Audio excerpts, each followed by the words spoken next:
Muy buenas noches, mis estimados y amados hermanos y amigos. Hoy tenemos una nueva oportunidad de escuchar y compartir la palabra del Señor.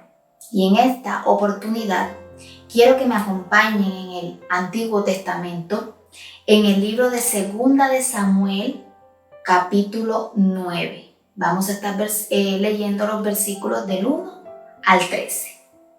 Y dice un rótulo: bondad de David hacia Mefiboset.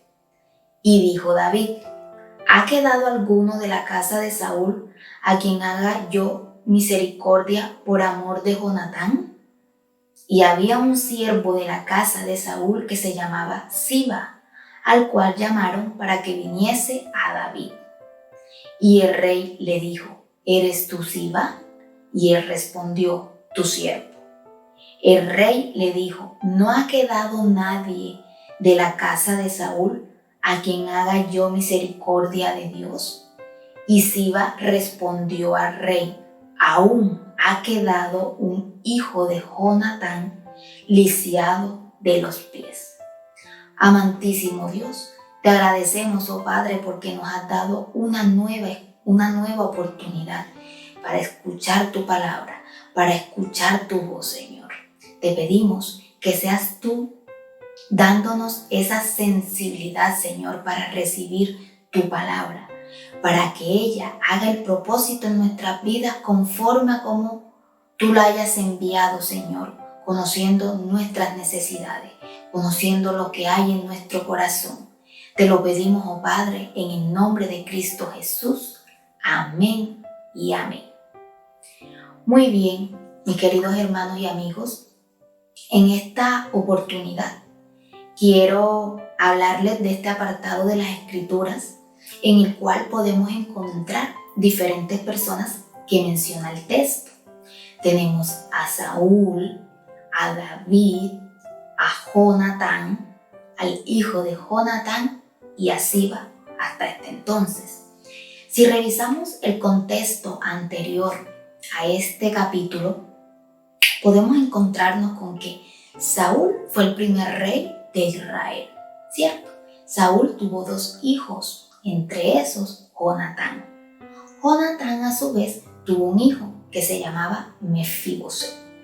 David, cuando Saúl era rey, trabajaba para él, prácticamente vivía ahí con ellos, era de mucha confianza. Y fue entonces cuando entre los dos, entre Jonatán y David, surgió una amistad, pero no una amistad cualquiera, una amistad muy estrecha. Ellos se amaban como si fuesen hermanos. Entonces ellos dos hicieron un pacto. Jonatán hizo jurar y prometer a David que cuidaría de su descendencia, que cuidaría de su casa, porque Jonatán sabía que David iba a ser el rey de Israel después que Saúl, su padre, dejara el trono. Entonces él sabía que debía dejar en manos seguras y protegidas a su familia, a su descendencia. Y sí, finalmente Saúl y sus hijos fueron muertos. Cuando corrieron los rumores y llegó este rumor a la casa de David, la nodriza, la niñera que en ese momento cuidaba al hijo de Jonatán, lo cogió en sus brazos deprisa para esconderlo y protegerlo, porque los enemigos que habían matado a Saúl y a sus hijos, consecutivamente a eso, lo que iban a hacer era matar al resto de la familia o descendientes de Saúl. Entonces esta mujer, por ir deprisa, el niño tenía 5 años y lo dejó caer. Y por eso este muchachito desde sus 5 años quedó lisiado, quedó paralítico.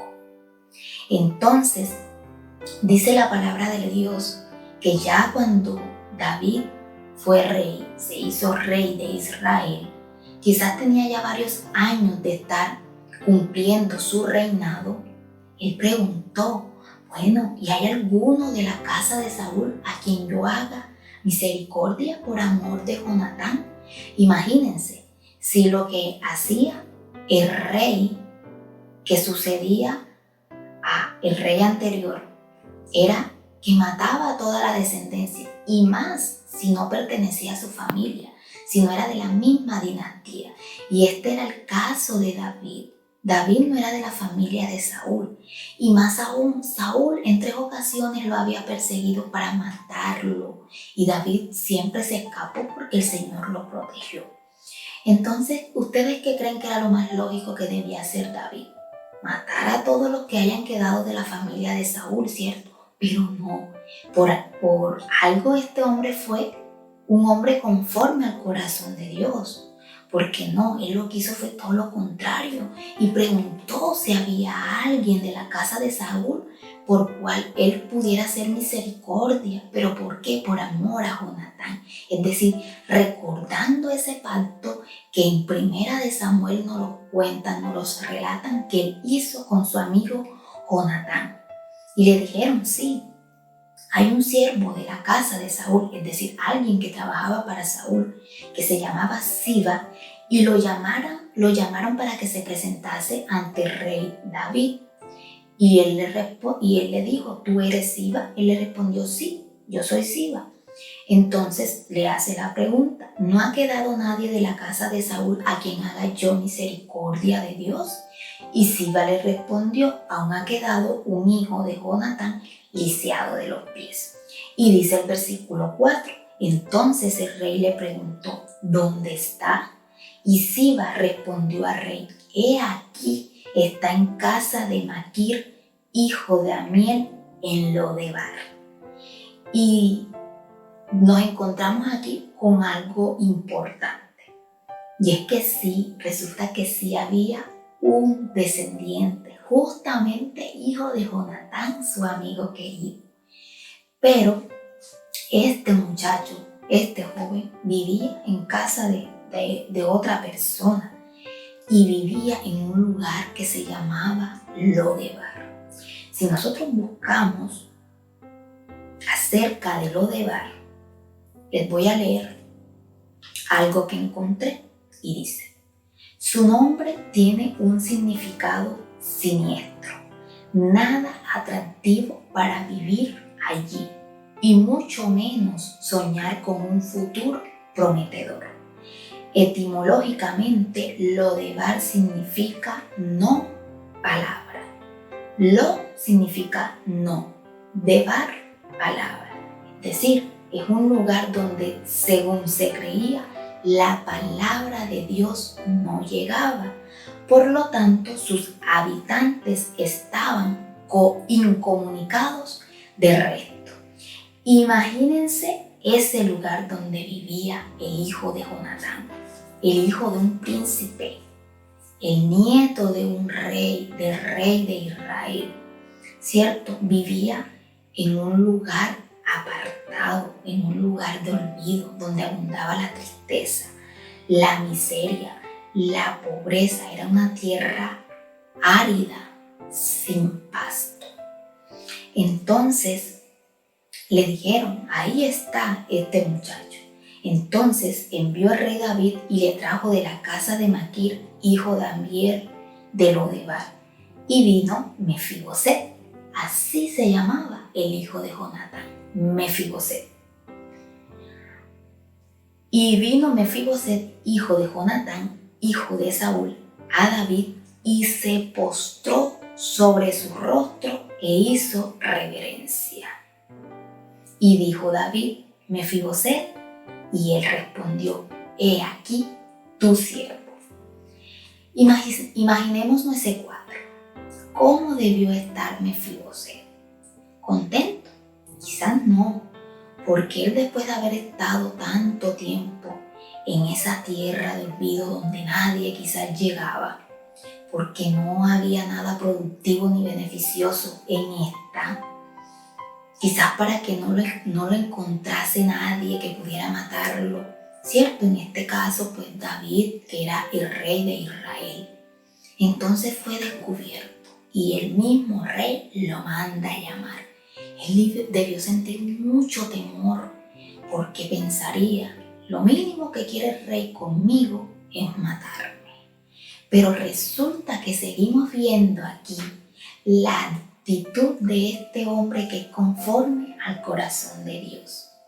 Porque miren lo que le dijo en el versículo 7.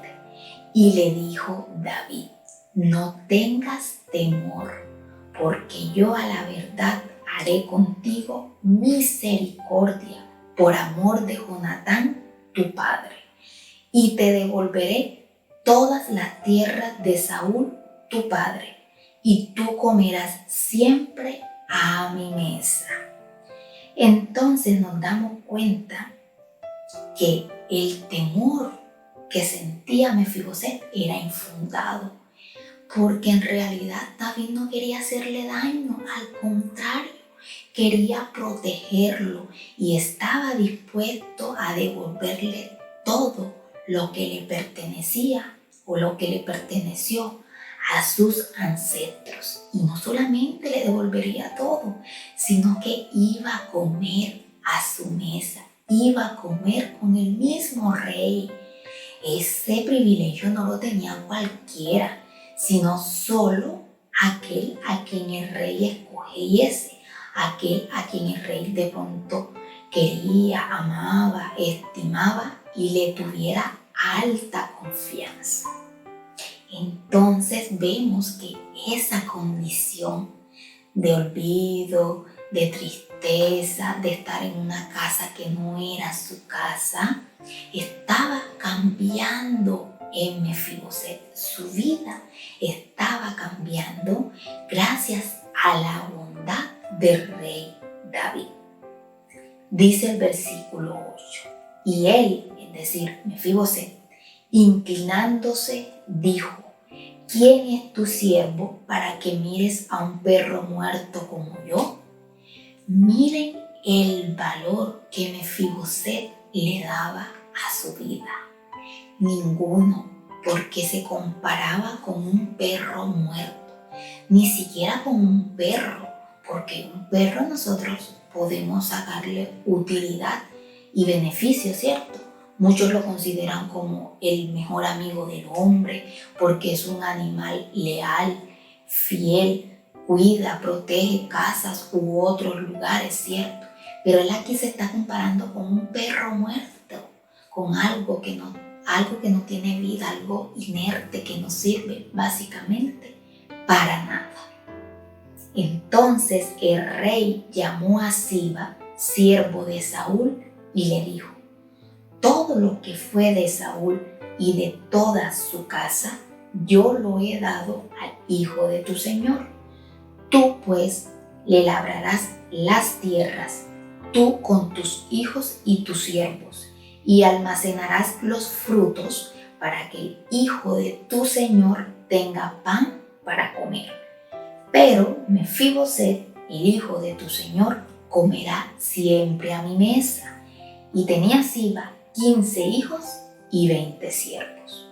Entonces aquí notamos que no solamente el hecho de que David tuviera bondad y misericordia hacia la casa de Saúl benefició solo a Mefiboset, sino también a este hombre, a Siba, a su familia, a sus siervos y a la familia de sus siervos. Porque como aquí dice, él trabajó para Saúl. Y muy seguramente una vez muerto Saúl, él quedó sin trabajo. Pero quizás producto de su trabajo pudiésemos pensar que este hombre adquirió algunas tierritas y por eso tenía unos cuantos trabajadores. Pero ahora él iba a ser el administrador de todas las tierras que eran de Saúl, que debían ser muchas porque él era el rey de Israel. Entonces vemos que la vida de Mefiboset no fue la única que cambió, también la de este hombre. Dice el versículo 11, y respondió Siba al rey: conforme a todo lo que ha mandado mi señor el rey a su siervo, así lo hará tu siervo. Mefiboset, dijo el rey, comerá a mi mesa como uno de los hijos del rey. Entonces David no solo se acordó de los descendientes de Saúl. No solo lo mandó a llamar, no solo le devolvió las tierras que le pertenecían a sus ancestros, no solo lo invitó a comer a su mesa, sino que lo hizo como a un hijo, lo adoptó como a un hijo. Qué hermoso, ¿verdad?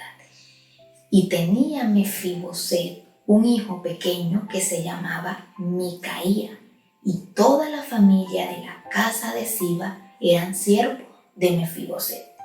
Y moraba Mefiboset en Jerusalén porque comía siempre a la mesa del rey y estaba lisiado de ambos pies.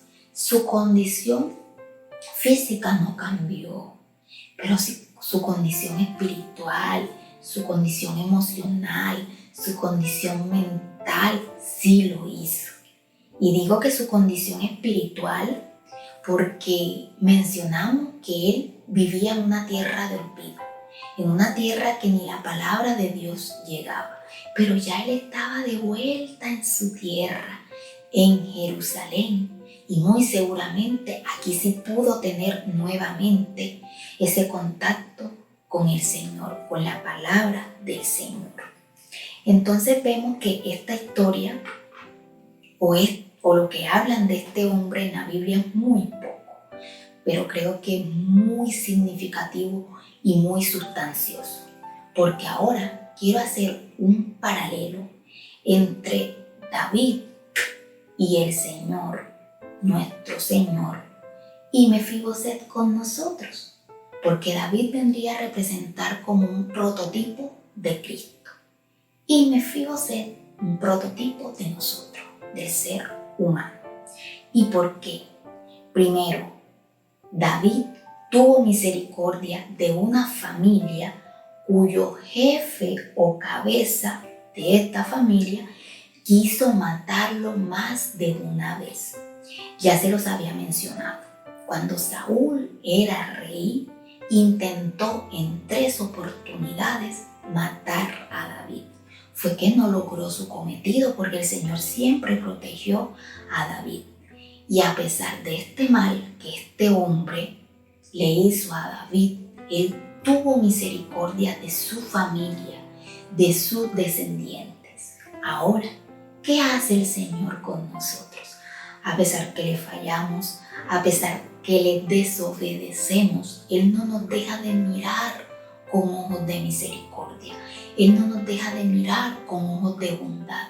Él no nos deja mirar con amor. Así como este hombre de carne y hueso tuvo misericordia de la familia del hombre que quiso matarlo, así el Señor, a pesar de que nosotros le fallamos, ha tenido y sigue teniendo misericordia de nosotros. Segundo aspecto, David no olvidó el pacto que hizo con Jonatán. Quizás por todas las persecuciones que David tuvo por parte de Saúl, y estando ya ellos muertos, y Jonatán, su amigo con el que él había hecho un pacto, estaba también muerto, él pudo haber echado ese pacto al olvido, pero no fue así. Él, por acordarse de ese pacto, fue que tuvo misericordia y miró con bondad a los descendientes de Saúl, a los descendientes de Jonatán. ¿Qué hace el Señor con lo que Él promete? Siempre, siempre lo cumple. Dicen las Escrituras de que cielo y tierra pasará, mas su palabra no pasará, que no habrá ni una jota que no llegue a su cumplimiento. Y hemos visto que el Señor ha cumplido muchas de sus promesas, que las sigue cumpliendo y las seguirá cumpliendo. Él es fiel, Él no es hombre para mentir, ni hijo de hombre para arrepentirse. Tercer aspecto, a pesar de que Mefiboset estaba en tierra de olvido, en la tierra de Lodebar, David se acordó de él y lo mandó a llamar. De esa misma forma, a pesar de que nosotros, antes de conocer al Señor, estábamos quizás desesperados, desesperanzados, en el olvido, dice la palabra que de lo más vil y menospreciado Él nos sacó, ¿cierto? A pesar de nuestra condición, de pecado, el Señor nos llamó, el Señor nos sigue llamando. Así como Mefiboset se postró ante David, así debe ser nuestra actitud ante el Señor. Miren que por costumbre, cuando alguien se acercaba ante el rey, debía postrarse e inclinarse como acto de reverencia, ¿cierto? Y a pesar de que Mefiboset tenía mucho miedo, él lo hizo, él cumplió con esto. Y a pesar de que estaba lisiado, que estaba paralítico, él lo hizo. ¿Cuánto más nosotros no hacerlo delante del Señor, delante del Rey de Reyes y Señor de Señores? Nosotros siempre debemos tener esa actitud y esa disposición de inclinarnos ante el Señor, de humillarnos ante Él, reconociendo nuestra naturaleza pecaminosa y reconociendo que solo Él puede limpiarnos de todo pecado. Dice también de que David restituyó todo a Mefiboset, es decir, le devolvió todo. Él lo creía todo perdido, él ya estaba sin esperanzas. Sin embargo, David, como rey de Israel, le devolvió esas esperanzas a Mefiboset, le devolvió todo. Y como les decía anteriormente, no solamente restableció su parte económica o financiera, sino las áreas de su vida fueron estabilizadas nuevamente. ¿Y qué es lo que hace Cristo con nosotros? Cuando ya sentimos que todo está perdido, como que ya hasta aquí llego yo, mis fuerzas se acabaron, mis ganas de seguir adelante se acabaron. Cristo es quien nos da nuevas esperanzas. Cristo es quien nos da ese aliento de vida para que nosotros sigamos adelante a pesar de cualquier circunstancia o situación que se nos presente. David invita a Mefiboset a comer a su mesa. Como les decía, no cualquiera está o come en la mesa del rey. Tiene que ser alguien de su entera confianza, alguien que él aprecie, que él quiera, que él ame. De esa misma forma, Cristo nos dice en su palabra en Apocalipsis: yo estoy a la puerta y llamo. Si alguno oye mi voz y abre la puerta, entraré a él, cenaré con él y él conmigo. Cristo también quiere que nosotros tengamos esa confianza con Él, esa comunión, esa conexión, esa intimidad con Él. Así como David lo reflejó con Mefiboset. David rescató a alguien que se comparaba con un perro muerto. Él tenía su vida totalmente desvalorizada. ¿Y qué es lo que hacemos nosotros? O quizás, ¿qué hacíamos antes de conocer al Señor? Tener el valor de nuestra vida por el suelo. Y hoy vemos que hay gente que, a pesar que tiene millones de dólares, millones de pesos, tienen todo lo material posible, habido y por haber. Sin embargo, no son felices. Sin embargo, sufren de depresión, sufren de soledad y quieren llenar esos vacíos con muchas cosas y no logran hacerlo. Nosotros sabemos que solamente todos esos vacíos los puede llenar ¿quién? Cristo. Solamente Cristo puede darle un valor real a nuestra vida. David, a partir de Mefiboset, bendice y cambia la vida de otros. Yo les decía, a través de Siba fue que David pudo identificar que sí había un descendiente de la casa de Saúl y que era hijo de Jonatán. Y una vez David hizo lo que hizo con Mefiboset, no solamente cambió la vida de este muchacho, sino también de Siba, de su familia, de sus siervos, de la familia de sus siervos. De esa misma forma, a través de nosotros, el Señor bendice y cambia la vida de otras personas. Obviamente nosotros debemos estar siempre dispuestos a que eso sea de esa manera. Y finalmente, David dice al final del capítulo que adoptó a Mefiboset como a un hijo. ¿Y qué hizo el Señor con nosotros? Nos adoptó como a sus hijos. Somos hijos adoptivos del Señor. Entonces, podemos mirar cómo podemos relacionar la vida de este hombre, que como les digo, aparece en un pequeño apartado de 13 versículos. Y bueno, también en el capítulo 4 de este mismo libro de Segunda de Samuel, también habla de Jonatán y hacen alusión de que él tenía un hijo que se llamaba Mefiboset y que era lisiado de los pies.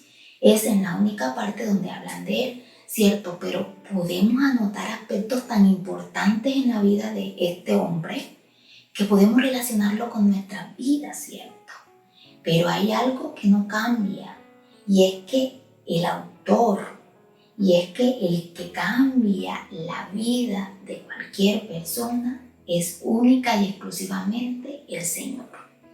Aquí vemos que el Señor utilizó a David siendo rey para que cambiase la vida de Mefiboset y de otras personas, en este caso Siba, sus siervos y su familia. Pero la obra, el autor intelectual de esta obra es el Señor, y eso muy bien lo sabemos. Entonces, mis hermanos, mis amigos, todos aquellos que se conectan y ven este devocional, quiero recordarles eso, que Cristo es la única esperanza de nuestra vida, que por más olvidados que nos sintamos, que por más perdidos que nos sintamos, que por más que desvaloricemos nuestra vida, Cristo es la esperanza de nuestra vida y Él nos ha llamado. Él nos sigue llamando y nos seguirá llamando cada vez que sea necesario. Simplemente debemos aceptar ese llamado, escuchar su voz y recibir todo aquello que Él quiere hacer por nosotros. Amén, mis hermanos. Espero que el Señor les bendiga. Espero que el Señor les proteja, que el Señor les guarde y que el Señor cumpla en cada uno de ustedes el propósito que ha trazado para sus vidas. Amén. Muy buenas noches y que tengan un feliz resto de semana.